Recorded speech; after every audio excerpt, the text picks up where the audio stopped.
While Afghanistan is faced with violent unrest, the country is also divided by its politics. An audit of votes from the election may soon extend beyond its deadline. One of the candidates, Abdullah Abdullah, decided to boycott this process. Ashraf Ghani is seen as the likely winner there. And to discuss this more, I'm joined by Michael Kugelman from the Woodrow Wilson Center in that organization's Asia program. He's in charge of research and publications on South and Southeast Asia. And welcome back to our program. Thank you so much for coming in today. Do you believe Abdullah Abdullah actually is pulling out a week before an ex-president is named because he smells defeat, or because he truly believes there has been fraud and that this election was rigged by Ashraf Ghani? Yeah, I think that the technical answer is that he didn't agree with the procedures being used to determine if votes were fraudulent or not. But I think the real answer is really a combination of the two things that you suggest, that he smells defeat and that he smells fraud. I mean, on the one hand, there's very good reason to think that there was fraud committed in this election. There were reports right after the runoff round that there were, in some cases, in some parts of the country, there were more votes cast than there are eligible voters. So clearly that's there. But at the same time, I mean, basically it comes down to the fact that he knows that there was fraud, but the Ashraf Ghani campaign did a lot of serious campaigning, very aggressive campaigning after the runoff round, targeting Pashtun areas, targeting women especially. So clearly he did get a lot of legitimate votes. So I think that Ghani... But he was the favorite, though. Yeah, well, he was initially. I think that Abdullah has essentially concluded that there was fraud, but that it definitely is not enough fraud to reverse the outcome and to make him president. So I think he basically is concluding that it's going to be defeated. How big of a toll is this taking on the country with the Taliban actually testing the Afghanis and also with the economic situation? Well, I mean, this crisis, this election crisis, happens at the worst possible time because we have the summer fighting season for the Taliban, which means that it's intensifying its efforts against Afghan and international troops. But this year, with foreign troops withdrawing, the Taliban has been trying to test Afghan forces. And we've seen what's happened in the last few weeks. It's been really intense. There have been new offensives that the Taliban has been launching against Afghan forces, and yet there's no government. I mean, the political class is obsessed with this crisis, and it's not able to deal with this problem.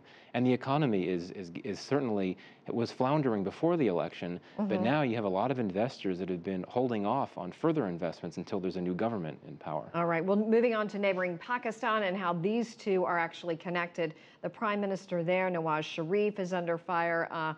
Also, two prominent politicians, Tahir al-Qadi and also the former cricketer Imran Khan, have alleged that this election was fixed. They've organized all these protests.